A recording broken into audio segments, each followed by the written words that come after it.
अरुणाचल प्रदेश उसका हिस्सा है, लेकिन अब उसे अच्छी तरह समझ आ चुका है कि भारत से उसे एक भी इंच जगह नहीं मिल सकती।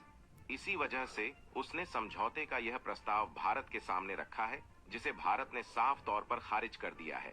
भारत ने चीन के प्रस्ताव को क्यों ठुकराया, इसके पीछे का कारण भी जान लीजिए। असल में दोस्तों, अक्साई चिन कभी चीन का हिस्सा था ही नहीं, जिसे वह अब अपना मान रहा है या फिर लौटाने की बात कर रहा है।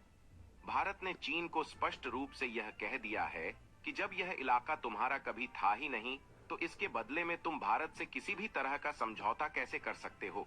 और सबसे महत्वपूर्ण बात यह है कि तवांग घाटी भी कभी चीन का हिस्सा नहीं था, वह पूरी तरह से भारत का हिस्सा है।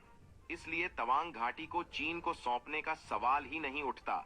भारत ने चीन को यह भी साफ कर दिया है कि अगर कभी भारत का दिमाग खराब हुआ तो वह अक्साई चिन्ह को चीन से छीन लेगा, क्योंकि भारत अब इतना समर्थ हो चुका है।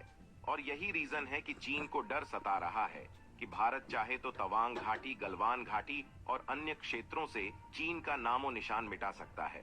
चीन की सेना भारत के सामने कभी टिक नहीं सकती, और इसका उदाहरण हम पहले ही देख चुके हैं। चीन के इस प्रस्ताव के पीछे एक बड़ी साजिश भी छिपी थी। अगर हम भौगोलिक स्थिति की बात करें तो तवांग घाटी भूटान के पूर्वी क्षेत्र में स्थित है और गलवान घाटी का एक हिस्सा नेपाल से सटा हुआ है। चीन की योजना थी कि वह पहले इन क्षेत्रों के जरिए भूटान पर कब्जा करे, फिर धीरे धीरे भारत के क्षेत्र में प्रवेश करने की कोशिश करे। लेकिन भारत को चीन की इस चाल का अंदाजा पहले से ही था, इसलिए भारत ने इसे साफ तौर पर मना कर दिया है।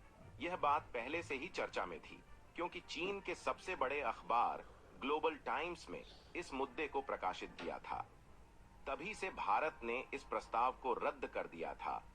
अब चीन फिर से संयुक्त राष्ट्र महासभा में भारत के साथ शांति समझौते का दिखावा करते हुए अक्साई चिन्ह का मुद्दा उठा रहा है, लेकिन भारत उसकी चालों को पहले ही समझ चुका है और इस पर कोई समझौता नहीं करने वाला चीन इस वक्त अंदर ही अंदर इस डर से घिरा हुआ है कि यदि भारत ने चाह लिया तो जिस तरह से वह अपनी सैन्य ताकत में तेजी से प्रगति कर रहा है, वह दिन दूर नहीं जब भारत इस क्षेत्र में चीन को भी पीछे छोड़ देगा।